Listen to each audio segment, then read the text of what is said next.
մամիկի քրեակատարողական հիմնարկի պետի տեղակալի տղայի հետ կապված այդ միջադեպը, որ տեղի ունեցավ, դուք դրանից ինչ հետևություններ արեցիք, արդյոք պետի տեղակալի գոնե ժամանակավոր լիազորությունները կասեցնելու անհրաժեշտություն չկար։ Նայեք, մենք ցանկացած գործողություն, որ իրականացնում ենք, պետք է այդ գործողությունը բխի օրենքից։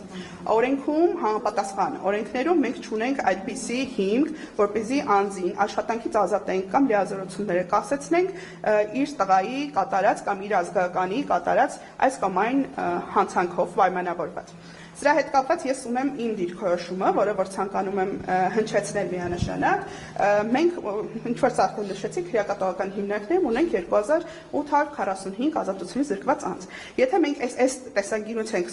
փորձում նայել երևույթներին, մենք ուրեմն պետք է բոլոր այդ անձանց ծնողներին գտնենք,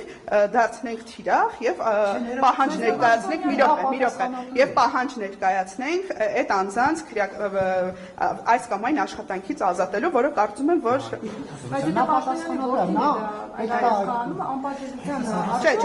անպատժելիության ոչ, որովհետև նայեք, հիմա ես նաև իմ փորձով ձեր հետ կիսվեմ,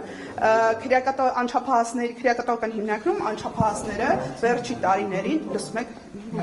վերջի տարիներին անչափահասները նվազագույն թիվ են մեր մոտ ունեցել քրեակատարողական հիմնարկներում։ Անցյալ տարի մենք անգամ ունեցել ենք դեպք, որ անչափահաս ազատությունից զրկված անձ չենք ունեցել։ Այս պահին մենք ունենք 6 անչափահաս ազատությունից զրկված։ Այս անչափահասները սովորաբար հայտնվում են քրեակատարողական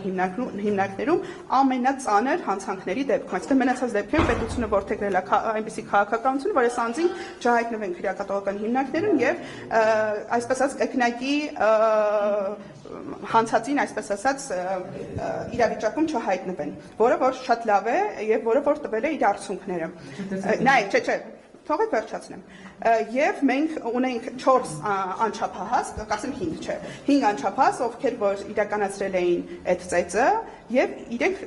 4-ը իրենցից կալանավորվել էր։ Այսինքն իմ տեղեկություններով 3-ը 20 օր, մեկը 1 ամսով։ Հիմա ինչա ասածս, մենք այս վերջի տարիներին, վերջի 6-7 տարիներին չենք ունենա այնպիսի դեպք, որ անչափահասը կալանավորվում է ծեծի հոդվածով։ Իսկ սա նաև աննախադեպ էր այս տեսանկյունից, որ անչափահասը այս այո, խմբակային ծեծի մասին է եւ նաև այստեղ ազդեցություն է ունեցել։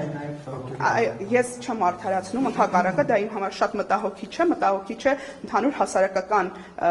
տեսանկյունից, որ մենք այդպիսի երևույթներ, որը պետք է կարգ ու կանոն բանդերում հաստատի, այնպես անի որ բանդում հայտնվածը ուղղվի բանդից դուրս գալուց հետո ճիշտ ճանապարհով գնա։ Ես ցանկացած բան, եթե մենք խոսում ենք, ես ուզում եմ, որ մենք խոսենք հողի վրա 2 ոտքով կանգնած վիճակում։ Մենք, այո, հիմա նայեք, մենք այնպես չի, որ մեր համար նորություն է, որ մեր հասարակության մեջ հատկապես այս տարիքի երեխաների շրջանում լինում են ծեծի դեպքեր։ Սա մեր համար նորություն չի։ Եվ սա նաև մեր հասարակության, չէ, թողեք վերջացնեմ։ Չէ, ես հիմա տանում եմ նրան, թե մեր հասարակությունը ընդհանուր առմամբ, հատկապես տղաների շրջանում, բռնության քարոզող հասարակություն է, այսինքն տղան մեծանում է, տղային ասում են, երբ որ մեկը քեզ բան է ասում, քարը վերցրա տուր գլխին, ու երեխաներին սովորեցնում են ավելի շատ բռնություն, քան